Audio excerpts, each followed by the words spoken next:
Hey Salem, this is William Legault again with our Salem Digest at the Round Table.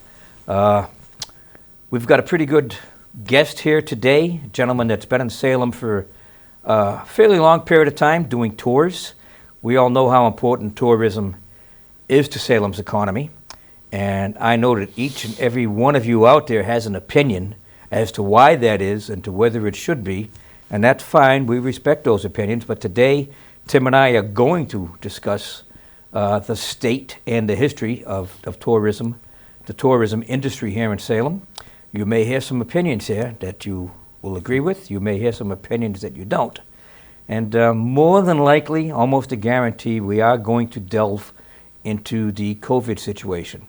So with that, I am going to introduce you to Mr. Tim Maguire, the owner of, I'm going to say Salem Ghost Tours, but you have a group of businesses down there.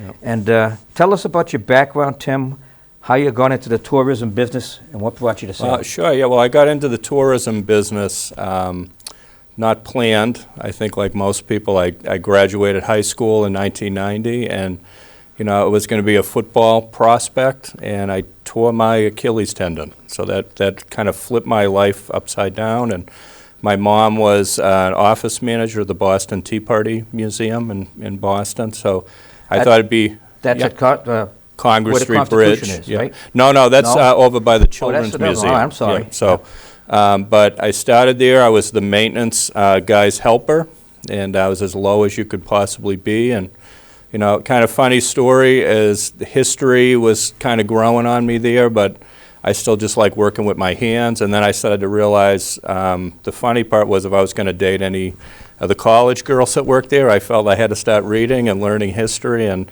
I really got pulled in by the real stories, you know, who Sam Adams really was and why the Boston Tea Party really happened. And took me. I was there for about 12 years, but my final 2 years, I was the general manager there, overseeing the site. And I really just always loved tourism. I loved asking people, where are you from? And getting into conversations about here, Salem, Boston, their hometown. And I just really loved that. So, you know, a couple years later, the Boston Tea Party unfortunately had a fire and was shut down for almost 10 years. They brought me back right after the fire to run an attraction in Charlestown with the Park Service on the Battle of Bunker Hill. I ran the Whites of Their Eyes there successfully for a couple of years, and my brand of teaching, I felt it was time to go out on my own, so did that in 2004, and we started doing tours on the Freedom Trail in Boston with some of the colonial dressed guides you see there. And 2 years in, an employee was living in Salem while doing tours in Boston, and kept telling us, you know, you guys got to get up to Salem. Salem has an amazing tourist market, you know, and just so happens 3 days later in July, it was a heat wave, 101 degrees in Boston, so we had to shut down. And we decided to take a commuter rail trip up here, me and my business partner, and we loved Salem immediately. And looking around, we were just amazed by the history and the architecture. And we decided, you know, I decided we really needed a place to base from, and maybe retail was the way to go. And it just so happened we were standing right outside 127 Essex Street, and there was a for rent sign on the door with a phone number. So I made that call, and we've been there ever since, almost 16 years. Now it's still our flagship location. So let me be clear here. Sure. You started studying history so you could relate to the college girls. Yeah. Okay. That's funny, but that's how I got into history. It didn't work either. It was unsuccessful. I really never dated those college girls, but you know, that was what first got me reading. And even in the tour business, that's always been my focus. If I can get somebody to read, I've accomplished something, and that's personally what keeps me going as a tour guide. Doing tours. Now, early 1990s, I would volunteer to do some ship tours, and you know, I've been working with tourism that way for almost 30 years, and I never get tired of it. Just love it. All right, so your company overall is Salem Ghost Tours? Yeah, we're the Salem Night Tour. Salem Night Tour, okay. We also do the Salem Day Tour, We still do tours in Boston on the Freedom Trail and at night. We also do tours in Plymouth, Mass. So we do an evening tour in Plymouth, Mass as well. But Salem really, our first year here, we officially opened October 1st, 2006. And you can imagine that's an interesting time to test the water, And economic challenges. Yeah, it was the night of the parade, which is a busy night, but not necessarily for businesses. So Correct. I remember sitting there in a panic because it was really slow in the shop. There was a lot of people, really slow on a Thursday night, and I remember having some questions about, do we do the right thing? And then, of course, by that first weekend, we had done the right thing. You stumbled onto the only actual event for Salem families. Yeah. In all October, really, Yeah. the only one. Yeah. And basically, people come out. Sure. And they see the parade, they buy some stuff. Yeah. And then the parents, all they want to do when the parade is over is go home. Yeah. And you can't blame them for that. Yeah, it's an interesting night to test the water. But, after that first month, we had made money, and we were excited. Salem tourism has come a long way. In my 16 years here, it's made leaps and bounds. And when we started, I think there was just 4 tour companies. Right. And we came, and now there's 50, so. Well, before we move Pretty on amazing. with that, 'cause Yeah. that's a good, Sure. you also have a wand, your wand We shop do. there? Well, we started, for our first, 4 or 5 years, we had a gift shop, and it was more like a, touristy shot glass souvenir. Right. And I really didn't like it, and I really wanted to do something that fits Salem, but it was good for families, and it fit. And it just turned out that we started working with licensed Harry Potter merchandise. And that led to a magic wand shop, Why Not's Wands. And I never dreamed it would take off the way it did, but we've been doing that now since 2012, and it gets busier every year. Now, how have you seen the Salem tourism industry change or evolve or grow since 2006? Because you're talking 14, 15 years. Yeah, sure. And I really, I credit this to, I think, Mia Driscoll the most, because I think tourism is always kind of a cloudy area. It's hard to really see, the dollars that come in, the exact amount of dollars. There's some things like hotel taxes, meal taxes, but there's a lot of trickle down. It's just hard to nail. But it really is the heartbeat of New England and Salem and Boston. Tourism is what drives everything. What I've seen really change is, in any of those towns, you really need a commitment. There has to be a commitment. There has to be a dollar commitment. There has to be an awareness of what tourism does for the city, and I think Mia Driscoll has really hit on that. And as when I first came, Destination Salem was very small, and seemed at the time it was run by a very young guy, and it didn't have the connection to the city that it became. And you can really see the marketing, just the extent of the crowds that come here now. It's not just October. It's and this is one of those debatable issues that I'm sure some people at home aren't crazy about. But it's become now, really, as soon as you hit March, it picks up, and it's busy right through. September gets crazy now. October is October, and it trickles through the winter. It's not as hard to survive here as it once was. One thing that I've noticed over the last couple of winters, a lot of European families come, Oh, yeah. no matter how cold the weather is, which I don't think we're going to see this year. Sure. I'll be shocked if we see it. Yeah, but, I don't think so. It does go through the winter. It used to not start until Memorial Day. Yeah, Then it trickled back into March. sure. I remember working at the Lobster Shanty. The Asian tour companies Yeah. would send their tour their sellers, buses their through. their Sure. employees Yeah. on tours so that they would know what it is that they were selling. Sure. What kind of account do you keep on the amount of people that go on your tours? Not per tour, Well, over the whole season. yeah, we and I always share my numbers. I'm not afraid to do that, but I know, on a Friday night in October, to give you an idea, we can do up to 1,200 people in a non-COVID season. So that's 1,200 people on a Friday, 1,200 on a Saturday. That's how busy my tour company gets. 1,200 people who are spending money. Yeah, yeah, and it's other than I think maybe New Orleans, Salem has more walk-in tours than anywhere in the country, believe it or not. 54 companies. We've been able to put together a little, we call it the Salem Tour Association, but it's become quite an industry here. And that's just my numbers. That's not everyone else. How many people do you think are employed in the tourism industry of Salem? That's important too, and that's something we've really worked. Our tour association really worked to try to get that across. Is that there's so many. Me alone through October, I had about 18 tour guides working just with me. But I think if you look at Salem and public record and how many tour guides got a license, I know. The year before last, it was 200 and some odd tour guides. That's a lot of employees. Yeah. There seem to be people that have, if not made being tour guides their primary occupation. Sure. They've definitely made it as part of their regular occupation. Sure. What's your turnover look like year to year as far as your tour guides? We always have a core base of like 8 guides. And they tend to be with us over the years. So I have some guides that have been with me 15 years. Really? I've got 3 different guides. They're on their 15th year with me. But then there are a lot that come and go. A lot of college students. It's a really great part-time job.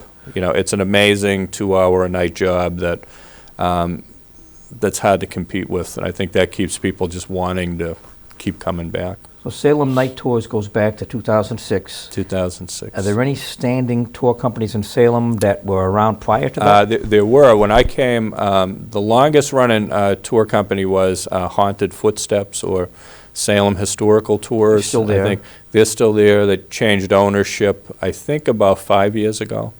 Leah Schmitz used to own it and turned over. She also owned the trolley company for a while. And that was taken over. Spellbound Tours, I think, was just 2 years newer than Haunted Footsteps. So it's still around, different owner again. But Spellbound's changed hands. Spellbound, that's Mike Vitka. I have to say I'm a big fan of the abominable Dr. Vitka. I tell people, my guides might not like this, but if I was going to take a tour, Mike is a guide I would take. I like his storytelling is very smooth, and he's got a way of he does it.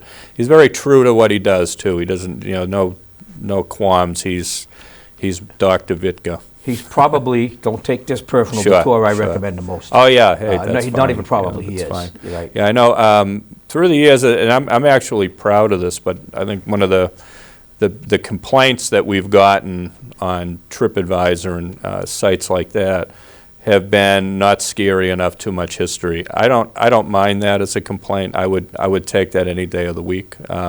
We try to stay very responsible to making sure history is included in our storytelling. One of the main complaints that you hear, especially from locals, longer tenured locals, is they're telling stories that aren't true. Yeah. Now, I always tell people, and I'm very clear about it, if you're taking a ghost tour, it's let the buyer beware. I mean, there are tours that specialize in that. If that's what you're taking, as opposed to a history tour, I have no problem with that. Yeah.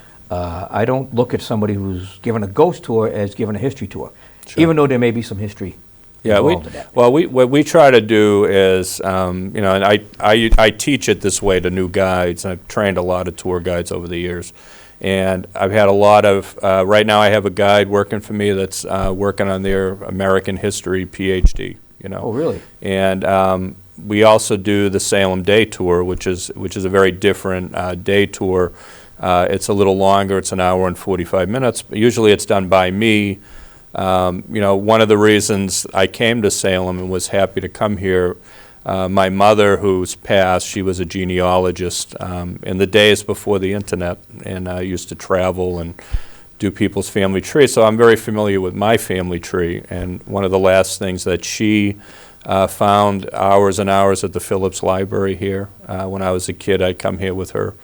But my 11th great aunt was Susanna Martin North from Salisbury, then Amesbury, so that was my my connection to Salem from way back. So as a child, you actually got to visit and enjoy an experience the original Phillips Library Museum. Yeah, and Well, I've we have been that in here quite common. often. Yeah, Well, we might have run into each other once yeah, or twice. You never probably, know.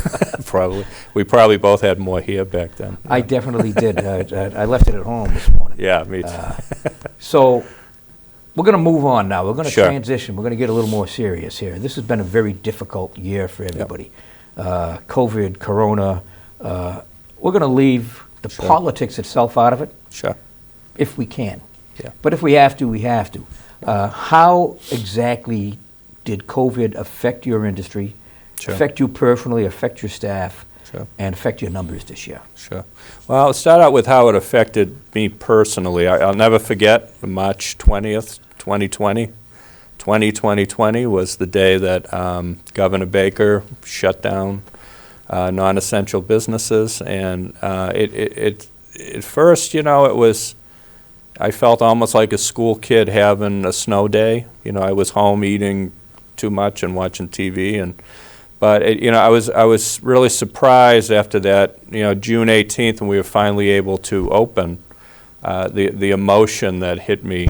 I think when you can't do what you love to do, and it's out of your hands and out of your control, it's a real eye opener to how lucky you are to be doing the things you're doing. And I just never thought in my wildest. And I worked in tourism during 9/11. It was probably the only thing comparable, and I remember what that was like. But again, we weren't necessarily shut down. It was slow and it was at a standstill, but we weren't shut down. To be shut down and have to check with my employees every day, how are you doing? What can I do for you? It was a really wild situation. Hopefully we never see that again. But it was super. When that first customer came in and bought something, I remember being absolutely terrified, and I washed my hands about 800 times because somebody was there, and I didn't know how to take that at first. But so we got through that. But I just remember that emotion of selling that shot glass.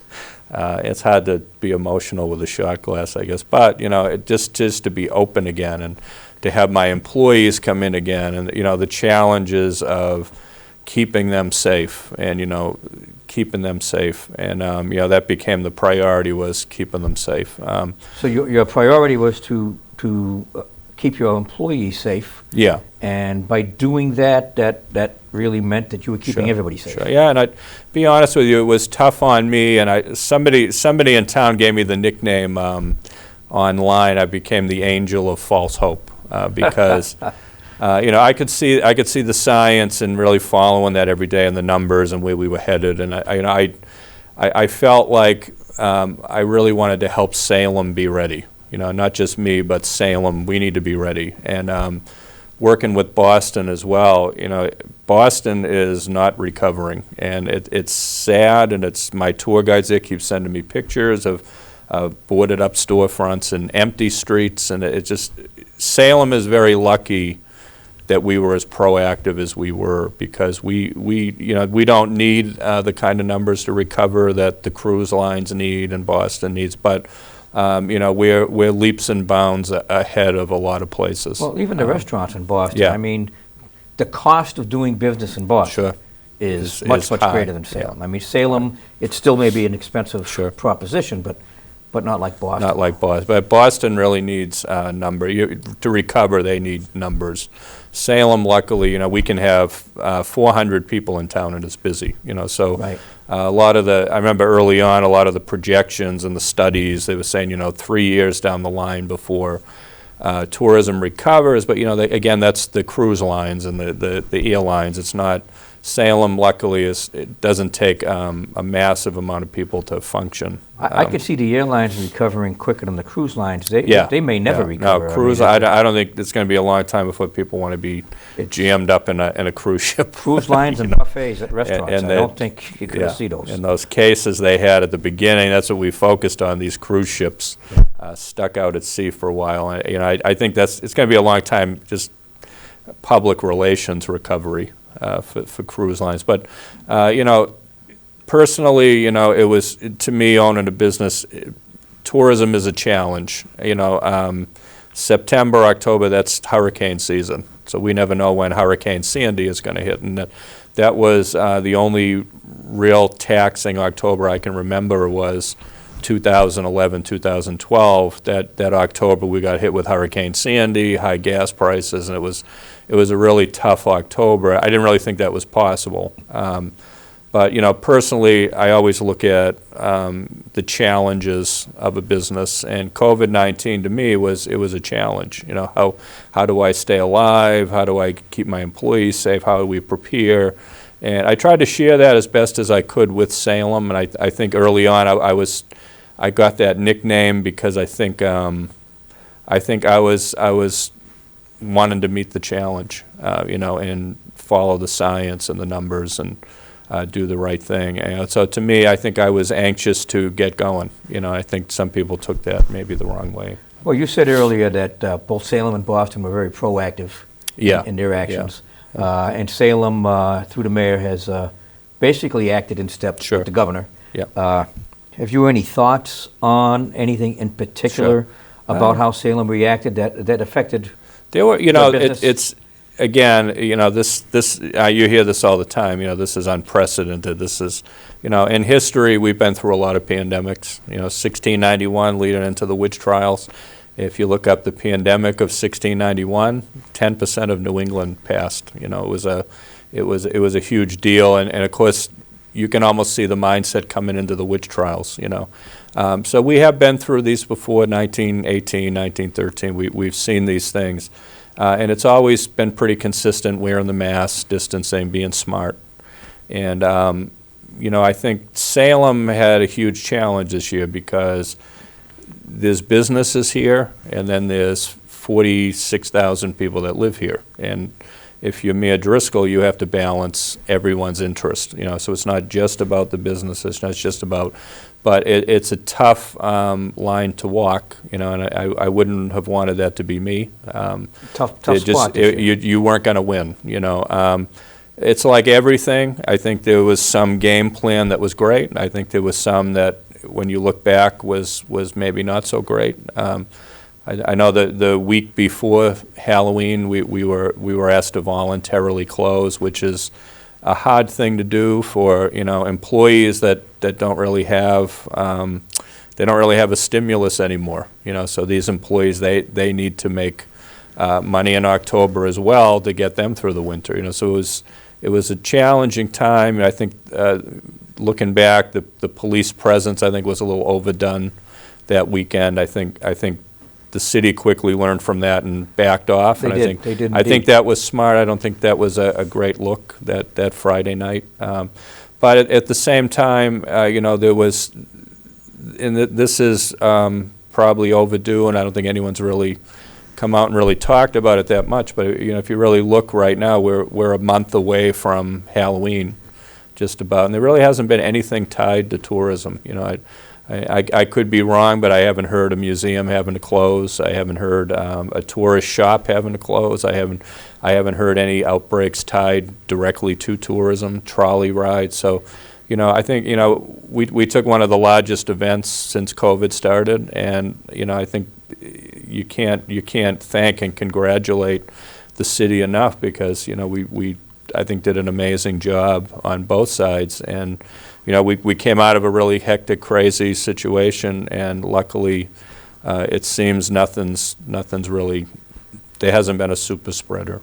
I think the main point of contention for you guys and the tour companies was the cap on how many people you can have on a tour. Yeah. Which, before you go on that, I will say, to my observation, it seemed that all of the local tour companies basically honored that cap. Sure. But there were some out-of-town tour companies that came in that did not honor that cap. There were, and I've said this a lot to people being in the walk-in tour business. I also, I think back in 08, 09, I was the last general manager of City View Trolley here. So I remember that. I actually, they brought me in a tough situation, and I worked there last year in town. So so I worked with trolley companies. I've seen a lot of different tourism. Walking tours is a very different animal, and I think we're never looked at again, we talked about the numbers and the amount of people that work and the money generated from walking tours. And,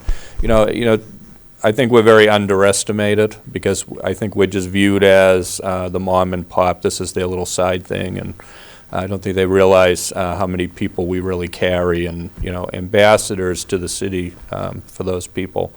But looking at the walk-in tours, we were stuck at first it was a 9-person capacity, and I know personally I worked very closely with Paul Tucker and Keneally's office and trying to do anything we could to look at increasing the numbers. And I know we all, as tour companies, we talked to each other.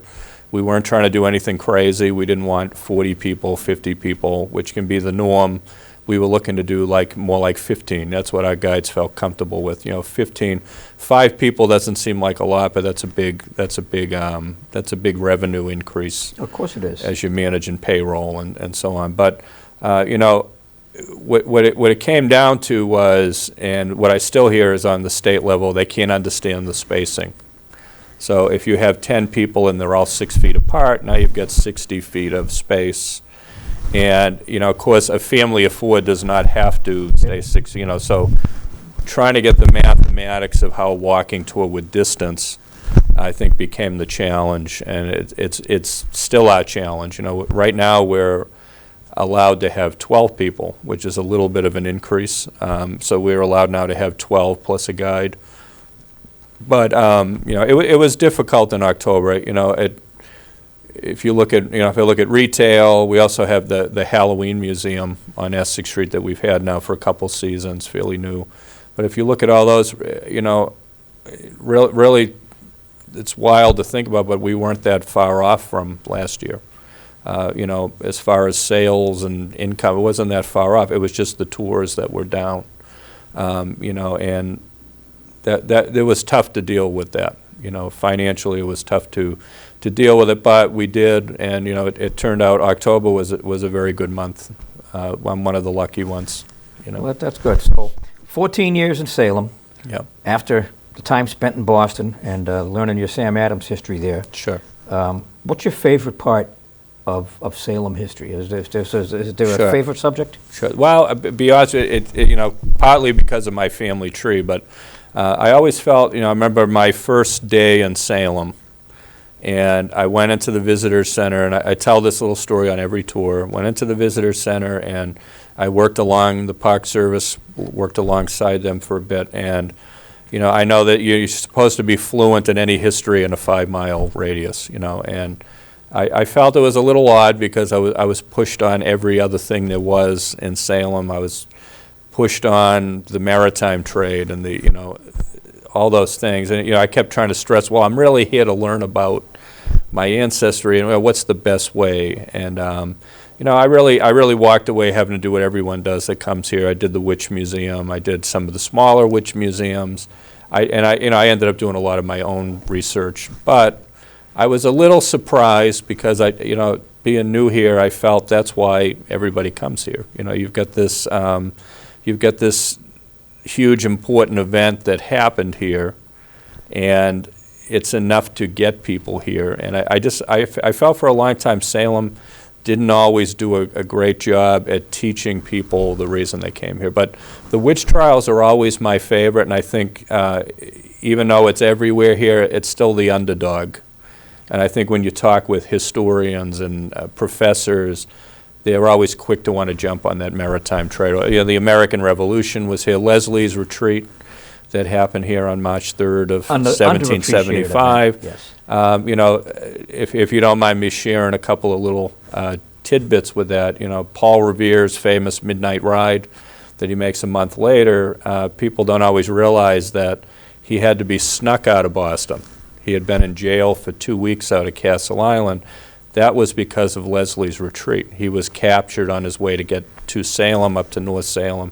And when he was captured for that, you can imagine a month later, the night of the famous Midnight Ride, guess who they're looking for first thing? They're looking for the guy who was trying to get to Salem, And just Leslie's Retreat in itself, again, a real underdog here because it was so important and it was this close to being the shot heard around the world. And something we celebrate year-round. But as it has it wasn't. But that's one of my favorites here. I think the American Revolution gets pretty lost, from Timothy Pickering to all the important moves that he had made, just about every position you could have in the American Revolution, postmaster, general, quartermaster, the British Army Sure. being here in Salem, bivouacked out on Winter Island. Yeah, and you also have General Glover, and General Glover, people that don't know, I believe from what I've read over the years, he's the coonskin cap in the famous painting of the crossing of the Delaware. And, of course, him and the Marblehead Mariners were key in our first victory that really turned the tide early on, But General Glover, even though people see him in Marblehead, he was born over here on Church Street, right by St. Peter's. And, there's just so much there in the American Revolution. You could go on forever. He has a veterans. Yeah. There's a veterans. Yeah, there is a little sign plaque there. for him there. Right in At front of first, the we used tour guides. We used to joke a little bit because for a little while it was a wooden placard, kind of plastic tied to the tree, and then it finally became a sign. But when Washington came here to Washington Square, part of what he spoke about was General Glover, and if it wasn't for him and those Mariners getting us across that night, we may not have beaten the Hessian, and it may have been over before it started. So Salem is tied to so many things. I've always, though, my favorite part of Salem history, I think, is the witch trials, because it's so difficult to really get its importance across to people, and I think that's why I call it an underdog, even though it doesn't seem to make sense, because it's really a battle of convincing people how important it. I think plays, Arthur Miller in 1954, when he released The Crucible, really wrote that had to do more with McCarthyism, and Right. he didn't do. I don't think he did boatloads of research. He highlighted some things that don't make sense, but I think what it did was it turned a larger event, and it kind of narrowed the scope down to being a tiny little village with Pickering, and I always feel like it's a little bit of an underdog, even though that doesn't make sense. But. Well, it is and it isn't. I mean, it depends on how you look at it. Yeah. If you look at the scope of it, no. But if you look at the real history impact of it, yeah. I think Salem really didn't start to come to terms, I think, with the witch trials until the tercentenary. Sure. I wasn't living in Salem at the time. I was living up in New Hampshire. Sure. And that's when they opened up the Witch Trial Memorial by Charter Street, which is Yep. tied into the Salem Award.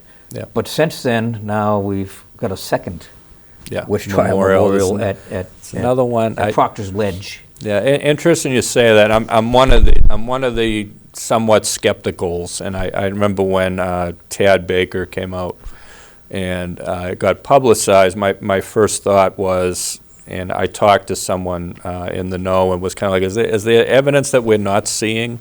Yeah. It says, I know we're kind of going by somebody's handwritten account and some questioning about where they stood on Boston Street. And Well, the Pearly map. yeah, is and we're used going, for a lot. and there's so many intangibles, so much of that history had been lost, and there's a big thing we talk about in. I hear this a lot in Salem. I hear teachers when I used to go to Dunkin' Donuts down by the Witch Memorial, and I'd hear bus company tour guide or a teacher say to the kids, this is a huge mystery, and if you guys can figure this out, you'll be famous. So I would always stop and want to hear what they were saying, because, hey, I want to be famous, right? But often it would have to do with the dates of the executions, the 19th and the 22nd, Right. and 19 people were hanged. Why 19 and why? And interesting, years and years later, John Adams, when he was a young circuit attorney, he handled domestic cases, but Salem was part of his tour loop, and he had heard many cases at the Gedney Courthouse, which up by Steve's Market area Right. at that time. But he also came here on the 19th and the 22nd, and that reflects on Lecture Day. So the Puritans had a day of public punishment and gathering called Lecture Day. And I think, you don't hear mention of Lecture Day enough here in Salem, but Boston were very fluent with it because Cotton Mather oversaw Lecture Day, Ben Franklin wrote about Lecture Day. And if you really look at Lecture Day and its structure, it's hard to picture, 3,000 people gathering at that location. So, to me, I'm always I have the feeling we may have another memorial one day. There may be a fourth, or, they may find. But it's just so hard. It's so long ago, and it's just so hard to really nail down a location. But alrighty, so within all of that, yeah, is there a favorite figure in Salem history? My favorite it would be Timothy Pickering. Timothy Pickering, really? And okay. when I first came to town, I wore my colonial outfit from Boston. I played Timothy Pickering for a few years, and he lacked in personality, so to speak, and at times he was not very well liked here. He almost had a duel with the local reverend, which he had to be talked out of because Which one was that? I don't want to say the name right off key because I could be off. It's been a little while since I played him, but I remember he was talked out of the publicity was not good and so on. But it had to do with the reverend at the time not practicing the way he felt it should be. He wasn't holding his obligations, so to speak. But Pickering was the first to sign agreements with Native Americans, so it was very important. He also wrote, it's funny, the play Hamilton that's been on so much.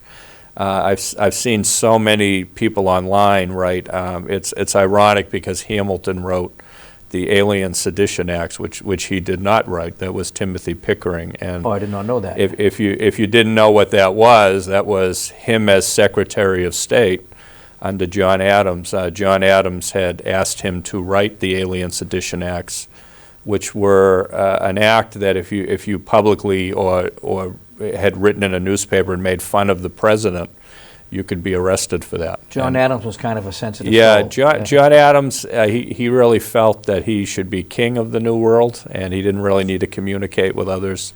It was his to know and yours to follow kind of thing. But Pickering wrote that for him and then threw it on the desk and quit.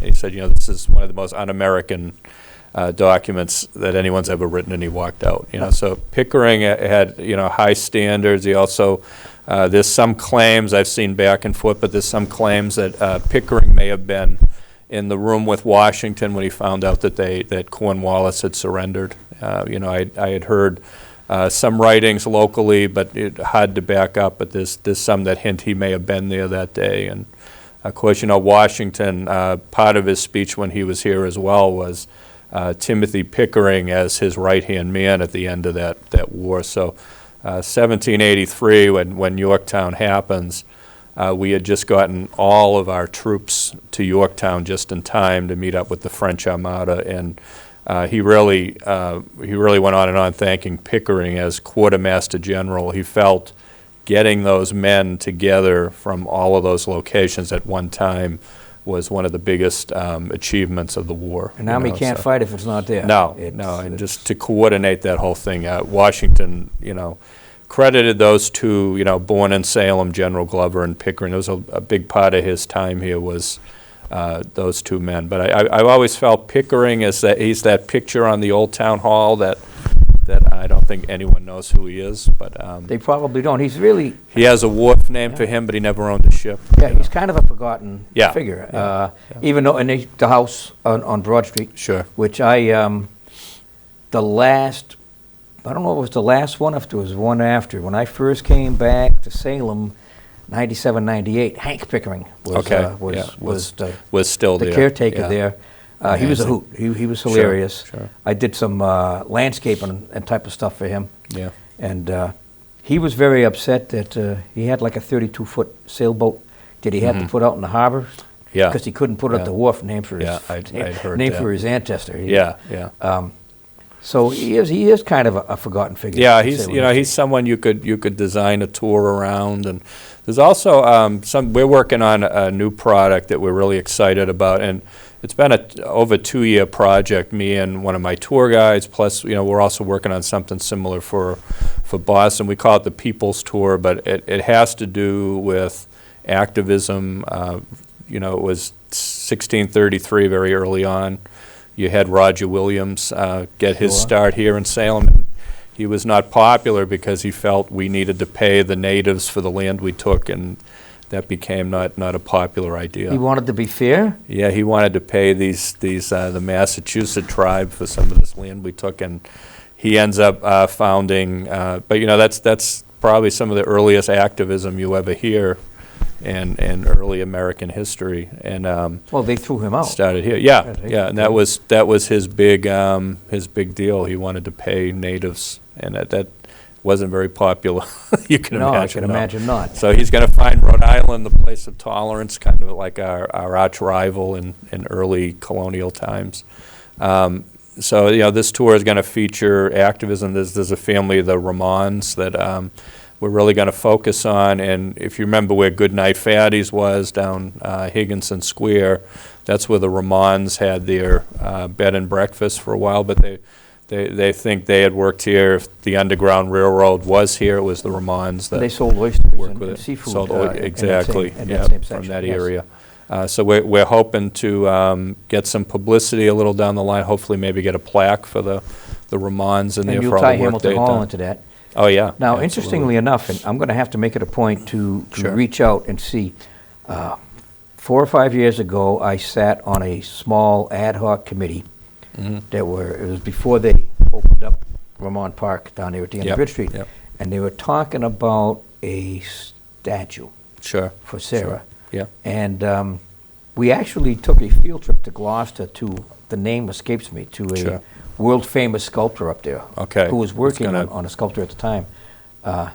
That never got off the ground for some reason. Yeah, I might yeah. have to, Yeah, it Revive was that. interesting because the work we're doing, it just, of all things this year, we also had the protesting and we had always felt, especially in Boston over the years, and you get into conversation about slavery and and you try to answer that best you can, but there was also, we felt one of the biggest issues that we had remembered learning as kids in school, and then even things that we had talked about was people were so quick to say, the Civil War didn't really happen about slavery, and over time it really drove us to work on this tour because we felt that that was not true, and it's like they're finding out more and more that when the Irish came off the ships and from the potato famine, more of them signed up to join the military than were forced. But negativity, looking down on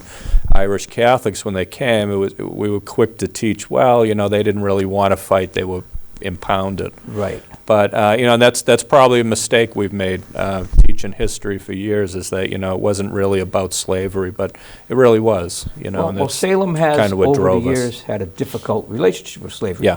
20 years ago, 30 years ago, Sure. there was nobody teaching in Salem or doing tours in Salem admitting to our part in the triangle trade. Sure. Somehow Salem's mariners were above that, Yeah. and they only participated in 2 out of the 3 parts of the triangle Sure. trade. Sure. Now, that's no longer true. Now, the Park Services You- acknowledge it. You get, It's- yeah. Salem had slavery here as well. They These did? sea captains, some of them.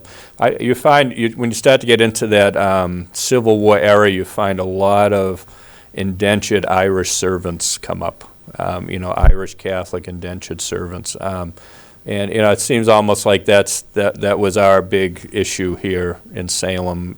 From Puritanism right up through was Irish Catholics coming. And Protestants, how they dealt with the Irish Catholics. But you start to find a lot of Irish indentured servants here. The Ropes Mansion, you find Right. some famous things there where they're talking about Irish indentured servants. So slavery was everywhere in America, and it's hard to say, well, they didn't do it. One big thing, my girlfriend lives in Peabody. I spent a lot of time going back and forth to Well, Peabody. you live in Salem. Yeah, I have an apartment on High Street in Salem, but I go back and forth, But being in Peabody now for a little while, you can't help notice the leather trade, and you Sure. can't really miss that in Salem as well, Blubber Hollow, and you look at the leather trade, and part of what killed the leather trade was that southern plantations were buying huge amounts of leather, from shoes to, orders of 1,200 pairs of shoes and 800 pairs. When slavery was abolished, a lot of those big contracts started to go wayside, and that was a big hit on the leather industry here. So there's another industry. We were making plenty of money from the slave. And we not on the level of industry. Peabody, but there were tanneries, obviously Blubber Hollow. Yeah. But yeah. I remember as a kid, probably Salem's last standing tannery was on Cousin Street. Sure. It's sure, condos yeah. now. Yeah. I remember that. You had the old tannery there, and you had the old Falcons, Polish Falcons Club down there. I've heard all about that. The Falcons. Oh, Yeah. those were the Derby Street Shuffle. That was the the last stop on the infamous and historic Derby Street Shuffle. Sure. So Pickering's your guy. Yeah, I like Pickering. I always like. I don't think he was again personality-wise. It's probably why he wasn't celebrated the way he was. He was kind of a Sam Adams type, where he was some of the last of the Puritans. They held on to those old ways, and Pickering was a no-nonsense kind of guy. He was. So when do you look at, when are you planning on launching the activism? Well, it's called the People's Tour. We were able to walk the route with there's a new chapter of the NAACP that's opening up here in the North Shore.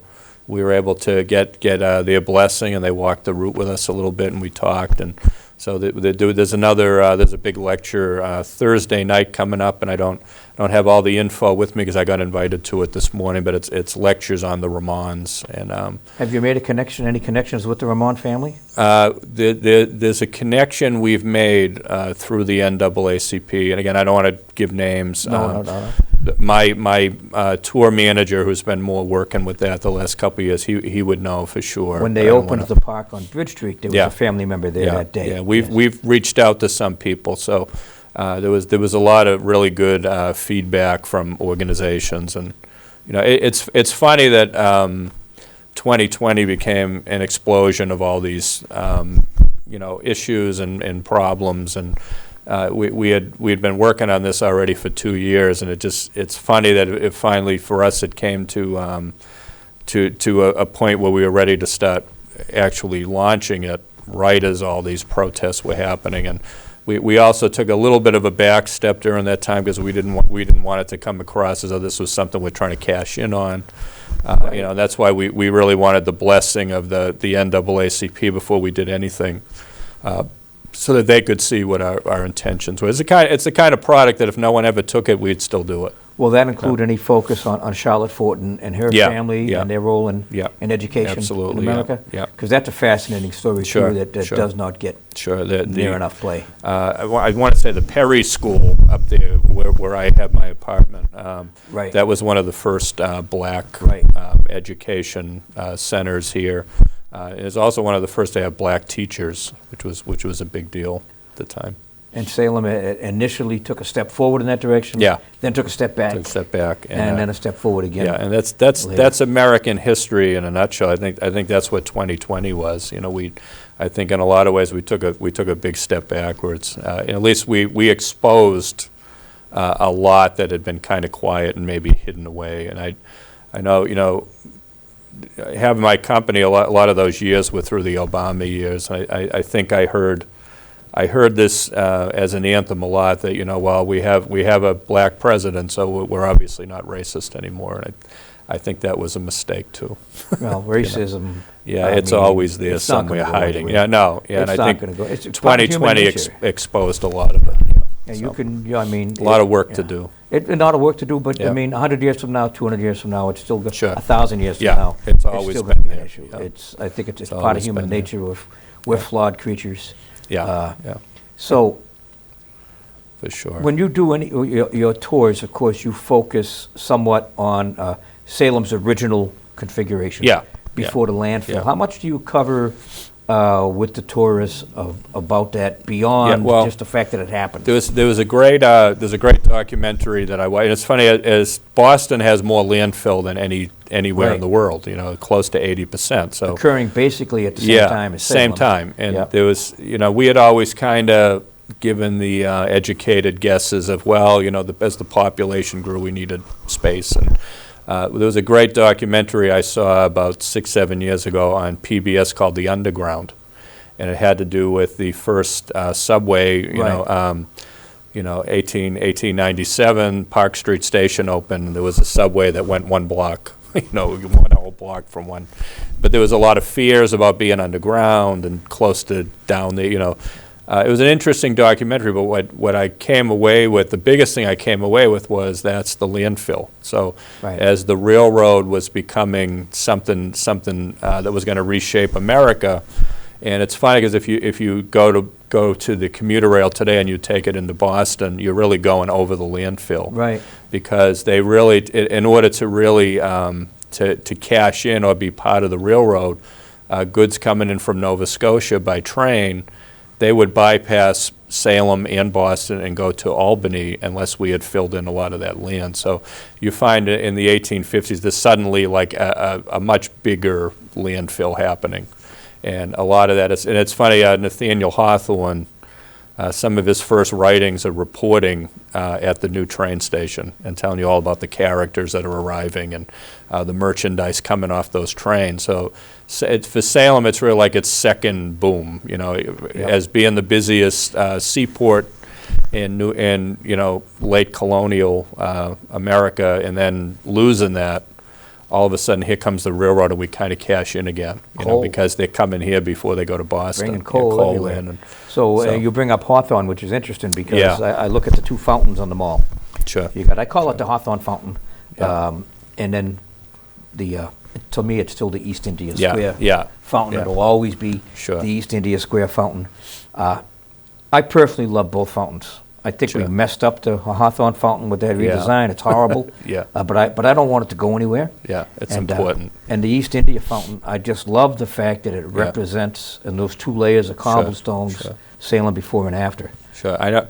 One thing I bring this up on tours with something I've thought about a lot, having hip issues, and I know you have some leg issues. Salem is nice and flat. Yeah. We owe that to the landfill, we right? do. Everything we do indeed. It's hard to walk uphill in Salem. Yeah. We're pretty flat. There's not a lot of real uphill in Salem. But it's a dramatic change in the landscape and in Salem in general. It's probably also like really the first cases of real urban renewal, was changing to get that subway through. Or to get the train through. Absolutely, and urban renewal, another key word in Salem's history. I was a kid when the urban renewal started. Sure.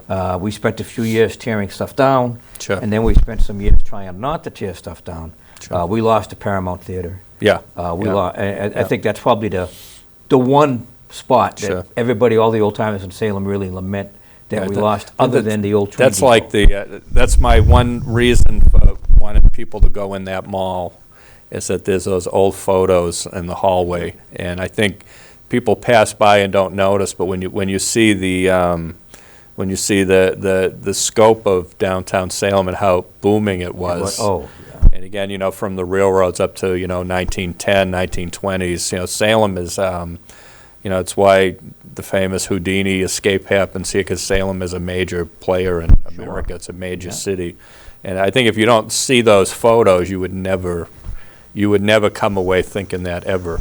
Salem is just a little quaint New England town. That is a great series of photos hanging inside the, I still call it the East India Mall, but the Witch City Mall. Yeah, now it's the Witch City Mall. Yeah. But I used to try to sneak tours through there when it was cold. We get out of the cold, but it was more to take a peek at that Manhattan-like Essex Street that is hard to picture. It was a shopping mecca before the malls came along, and now that worm is starting to turn a little bit. It seems the malls are now starting to. You know who one of the odd heroes of fighting urban renewal was? Woody Allen, the comedian. You got me on that one.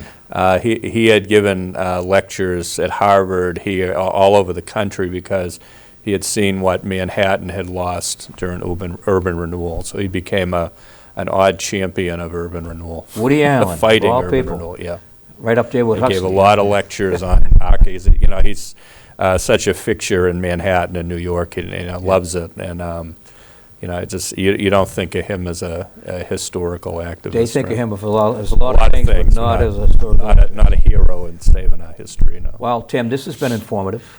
Yeah, I it's appreciate fun you to be dropping here. by. Yeah. We might be able to fit you in sometime down the road when you have Sure, another yeah, subject come in. anytime, be happy. I hope you guys out there enjoyed this conversation with Tim Maguire. Maybe you even learned something. I learned a couple of things. And Timothy Pickering as his favorite historical Salem figure. That came as a surprise to me, but maybe it shouldn't have. So this is William Legault, editor of Salem Digest, here with Tim Maguire of Salem Night Tours et al. At UX, Yeah. with all the rest of the businesses. And we appreciate you guys being here. Thank you very much. That's all, guys.